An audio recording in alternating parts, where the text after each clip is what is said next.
leaving all behind a sad farewell to home.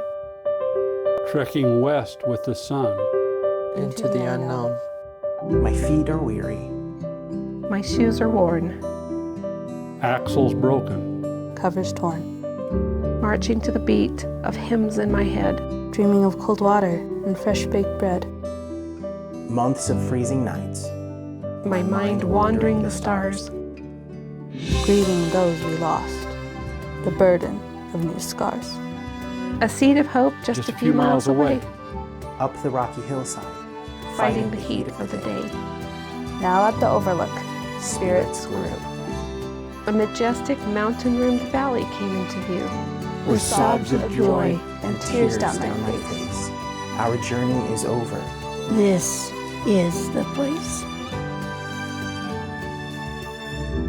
This is a special presentation from Fox 13, celebrating 175 years of pioneer spirit. Sponsored by Lee's Marketplace. It is enough. This is the right place. Drive on. Those iconic words were spoken by Brigham Young on this hallowed ground on this day back in 1847. And it set in motion a new beginning and a firm path for generations of Utah families to live and prosper today. Thank you so much for joining us on this Fox 13 News special report celebrating Utah's pioneer spirit. I'm Dan Evans. And I'm Bob Evans. We are on location at This Is the Place Heritage Park in the Brigham Young Farmhouse. Over the next 30 minutes, Fox 13 News is going to take a deep dive into Utah's pioneer heritage, as well as share untold stories of those who came before us. And we'll show you how that pioneer spirit that helped the first Utahns stay determined to find a new life is alive and well in Utahns today, 175 years later. But before we get there, we need to go back to the beginning. Brigham Young prophesied that the desert would blossom as a rose, but the path for that to happen was not easy. Tens of thousands of pioneers made the difficult trek to the west, and many of their descendants stayed in this area even to this day. Fox 13 News spoke with a few who can draw a line back to the early pioneer settlers, including myself. We sat down to share our thoughts about our pioneer heritage. Joseph Argyle is my fifth great-grandfather. He married a woman who also walked across the plains, and they settled in West Bountiful. Now, I live in West Bountiful, and I pass their home every day and think about them. I'm 4 generations a member of the Daughters of Utah Pioneers. I help take care of the 47,000 histories people have written. My ancestor is Samuel Rose Parkinson. He came across in a wagon train. Moving in a wagon train was like moving a city, and you had to load it up with everything you owned, your clothes, camping equipment, and they traveled very slowly because there were no roads. They had a very difficult time getting here. I'm really very proud of my pioneer heritage. Parley P. Pratt, he's my third great-grandfather. They're one of the first into the Salt Lake Valley. His brother Orson Pratt was the first. There are a lot of things named after Parley P. Pratt here. Parley's Canyon, Parley's Summit. Stillman Pond came across also. He's my third great-grandfather. From winter quarters to Salt Lake, he lost all 8 of his children and his wife. I can't imagine what he went through on the way here. Sarah Elizabeth Ashworth Sears. She's a doctor, and I didn't know that. Her mother was a child labor worker in England. So Sarah's our firstborn in America. She settles in San Pete. These are pioneers that stood up for what they believed. They cared about things that money cannot buy. They didn't just search out to grab land. They never could have imagined the valley here as we see it today. They just give such great inspiration to me. They never gave up. If you just hang on and work a little harder, it's incredible what you can do. That's what my pioneer heritage means to me. They had a fortitude that drove them so deeply to come from another country to this land to live the religion that they had embraced. They were brave. If you have a Utah pioneer ancestor, we'd love for you to share your family story with us. Scan the QR code on your screen to go to fox13now.com and join the conversation. As was pointed out, many people who went on that journey with the Vanguard Company died along the way. In fact, through the years of hardship, 660 children lost their lives. But their lives are remembered even to this day. Fox 13 News reporter Spencer Joseph shows us how. Hundreds of names adorn the walls behind me here at the Pioneer Children's Memorial at This Is the Place. We spoke with some of those who have relatives on these walls, and they shared their stories and what it means for those names to be here. There were thousands of people who crossed the plains from back east to come out here to settle in Utah. And of course, that included families with children. It's a peaceful reminder of those that came before. A memorial that's been worked on and created over the last few years remembers the children lost as a part of the journey of pioneers to Utah. To honor the little children that were lost along the trail. Tricia Kramer is one of those who helped design the Pioneer Children's Memorial. Reading many of the journals of the young children and what they faced. Many of those children were buried just at the side of the trail with no real marker or anything to locate where they were. And so this became a project where we could memorialize them here. We have more than 650 names engraved upon these stones for the children, and we're still finding new names. Brian Westover also knows a lot about those early pioneers. But here, there's a name that he feels a connection to. Boda Mortensen is someone who I am related to that family. And she was a young girl who came at 10 years old from Denmark. And they were exposed to really bad weather and freezing conditions, and she went out one night to gather firewood and never returned, and they found her the next morning. I have 3 daughters myself, and thinking of just myself, I would think I would never have made it, but if I had my wife and my girls, I can't do that. I've got to try to keep going. Bodil Mortensen's story is now cast in metal as one of the many statues at the memorial. Probably would never imagine that someday there'd be a statue somewhere commemorating her. Other statues depict historical moments as pioneers with children crossed the plains. I would put my arms around Tom's neck and cry bitter tears.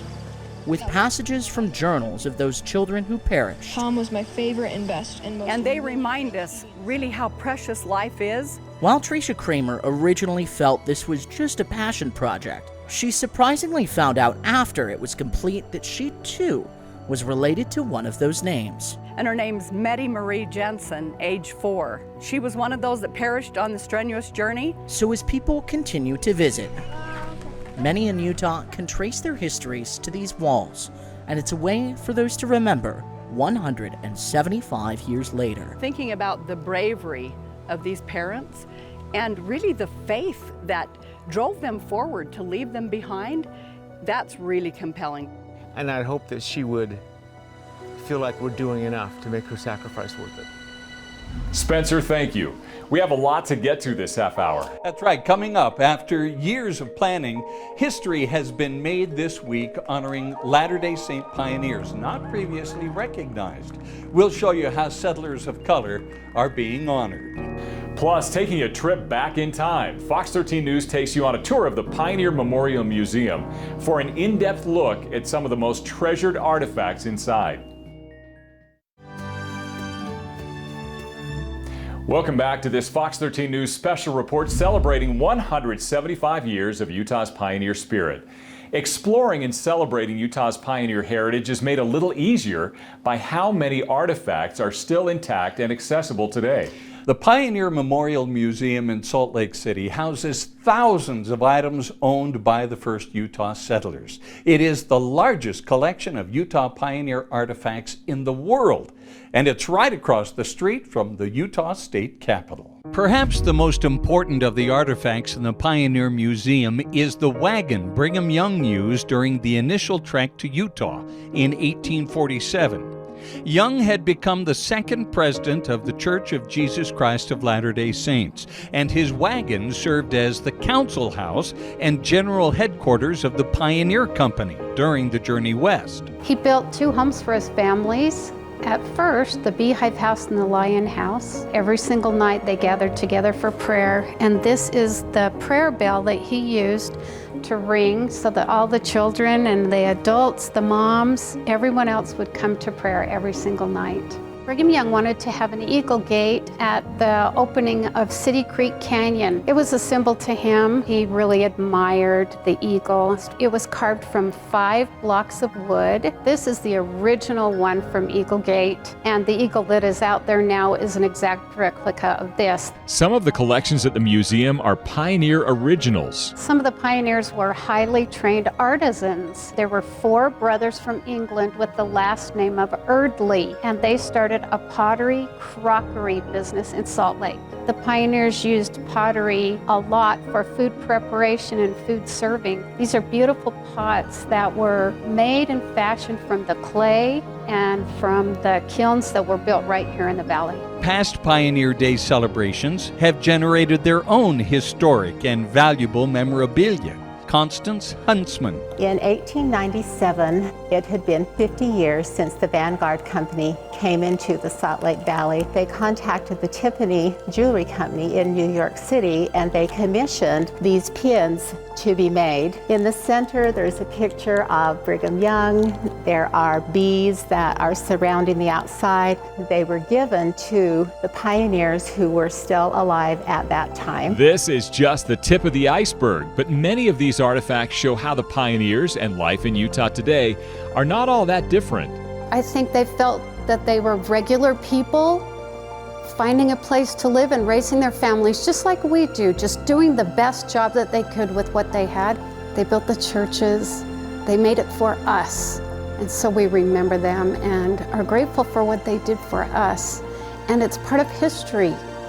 And the more we remember about history, the better we are. And I always like to say, the more we think about them, the more they think about us. While artifacts can give you an idea of how the pioneers lived, some items can affect you in a more personal way. 8-year-old Will McKay shares the history of an artifact with which he feels a personal connection. John Moyle was a guy who worked on the temple. He was called to be a stonemason. In fact, John Moyle was a well-known master stonemason who immigrated by handcart and settled in what became Alpine, Utah. He woke up at 2 in the morning to walk all the way up to the temple, 20 miles. Every Monday morning, Moyle made the trek to fulfill his calling. But then an accident changed his life forever. So one day, when he was walking back from the temple of working on it, he got kicked by his cows and he broke his leg so severely that he had to get it amputated, and he carved himself a wooden leg. His painful injury took time to heal, but Moyle gradually was able to walk further and further on his homemade prosthetic, and back to work he went. He started walking to the temple. He kept walking on it because he wasn't giving up. I'm guessing it probably hurt a lot. Besides Moyle's inspiring perseverance, there's another reason Will is drawn to this story. I don't have a leg like he did, but the difference is that it was on his right leg and I have it on my left leg. You have 2 legs, you just can't move the other one. Will takes Moyle's story as a lesson to live by. It mostly tells me that it's like, even if your leg's broken, you can fix it and stay alive. Like, don't give up. Even if your leg gets cut off, don't give up. History has recorded most of those families and people who settled here in those early years, but what has often been overlooked are the pioneers of color who made the trek. This week, a new monument was dedicated here at This Is the Place Heritage Park, honoring Black Latter-day Saint pioneers who made their way to the Salt Lake Valley. Fox 13 News reporter Spencer Joseph takes us to the ceremony and shares stories of the pioneers of color. On the 175th anniversary of the advance party's arrival 2 days ahead of Brigham Young into the Salt Lake Valley, these statues behind me were dedicated here at This Is the Place. Those statues of Jane Manning James, Green Flake, Oscar Smith, and Hark Wells. All of them arriving at some point during 1847 and being venerated throughout their lives as some of the first pioneers. As a part of the ceremony, the man behind this, Molly Jr. Bonner, spoke. We tell the stories because they're true, because they endured it, and because we all have the opportunity to draw strength from them. Can we not draw strength from them? And while this memorial will stay standing for everyone to remember that history forever, there are those that still can trace their ancestry back to some of those early pioneers of color. We spoke with some of them who shared some incredible stories. The influence of the Saints on the state of Utah, you can't miss it. These are people who were basically erased from public perception. As you look through the few pictures of early pioneers, while they are often forgotten, those faces of pioneers of color emerge with incredible stories. My great-great-great-grandmother, Elizabeth Xavier Tate, was from India. This is Cade Wilbur, one of the many Utahns who can trace their heritage back to a pioneer of color. She met her husband, William, when he was a member of the East India Company and was a member of the church. And her family threatened to disown her and disinherit her if she joined the church, which she did, and they did. Coming from India after giving birth to their child, she started her journey to rejoin her husband, William, in Utah. And sailed from England with the Saints there to America, traveled by train to Iowa, and there the baby died. Heartbroken and determined to go on, she joined the Willie Handcart Company. History records they left late in the season and faced incredible hardship. She became stranded with the company without any other family. Everyone told them not to, but they came. Being from India, she had dark skin and wasn't treated very nicely by the people in the company, but she worked and pulled the handcart just as hard as everyone else did. You know, being of color and coming from that part of civilization, that's probably why she was treated poorly. But she wasn't alone as a trailblazer. These are people who are racially marginalized in the United States who are joining a suspect religious group. So twice marginalized. Paul Reeve is one of the foremost authorities on pioneers of color, starting the Century of Black Mormon database, recording every one of those early pioneers that were black. Green Flake was mentioned in newspaper accounts throughout the 19th century. Jane Manning James also commemorated throughout her life as an original 47 pioneer. So they received venerated positions. And while history has forgotten some of these faces, Cade Wilbur has not forgotten his ancestor. Despite the hardships he faced, Elizabeth Xavier Tate made it through. She just kept looking at all the writers for that red Irish hair. And once she saw him, she knew that everything was going to be okay. I know that because she and they did hard things, I can do hard things. And if you ever think you can't, just go back and look at what your ancestors did. And their blood runs through your veins. So it's already there in your DNA. You can do anything.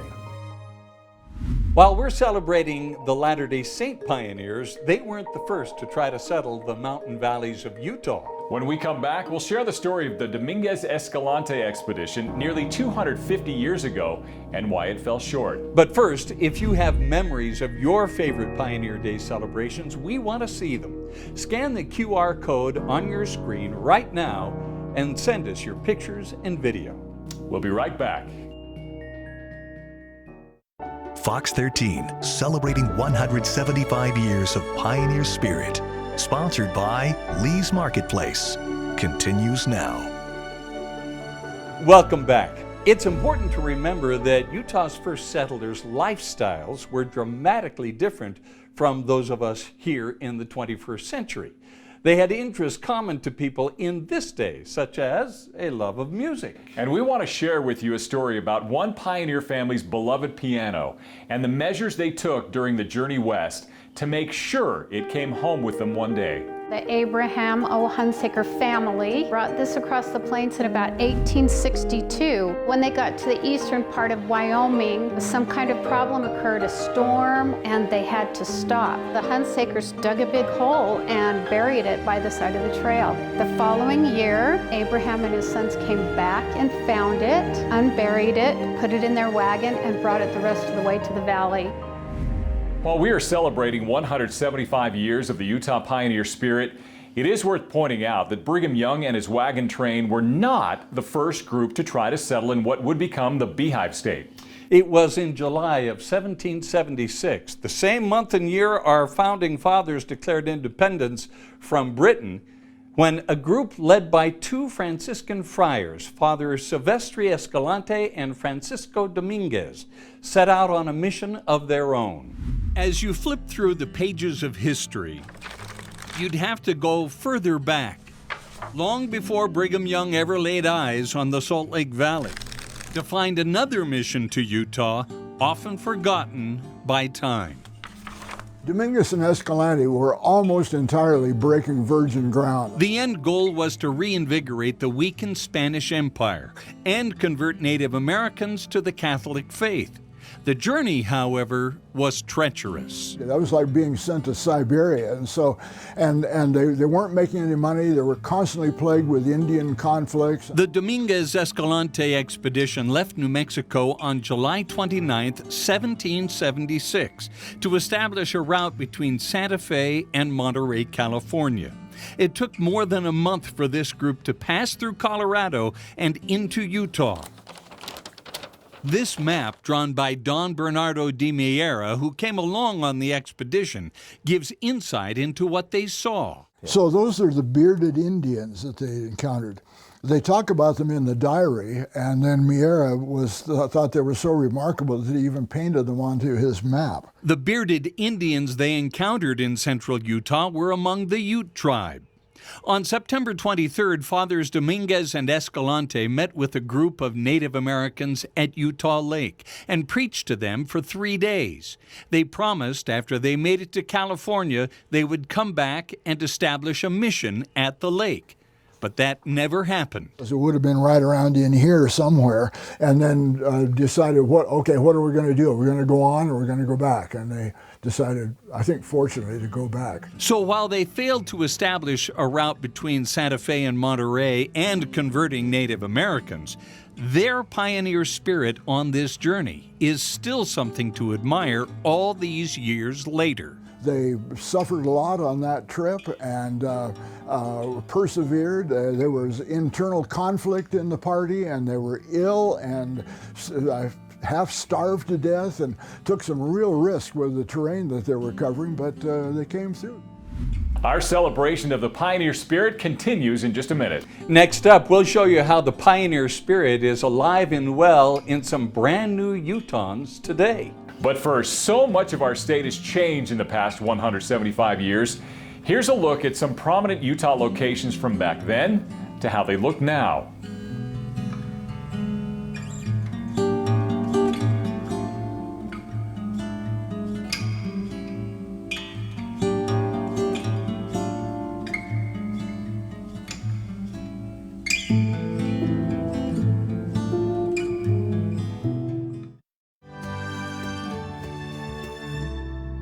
Thank you so much for joining us for this Fox 13 News special presentation celebrating Utah's pioneer spirit. While it has been 175 years since Brigham Young led settlers to the Beehive State, there have been many more people who have followed in the pioneers' footsteps in search of a better life here in Utah. And as we continue to celebrate this day, it's that pioneer spirit that nearly 2 decades later continues on in those finding their way to Utah. What is a pioneer? Is it someone who we remember from history, or are there pioneers all around us pushing us into the future? The exact definition of a pioneer is a person who is among the first to explore or settle a new country or area. And even though they might not be the first who come to your mind, the over 60,000 refugees that are currently in Utah fit that definition perfectly. My name is Atem. My name is Halima. My name is Abdul Barialai. These three are like many others from different countries and different backgrounds. My history, when I came here, I came with nothing. And we left our country because of war. And we found great things here. But pioneers in their own right, all the same. I think we have a lot in common with the pioneers who came before us. They were looking for a new place, and they started a new life. That's the same thing as we came as refugees. And there is another who agrees. Governor Spencer Cox also sees them as pioneers.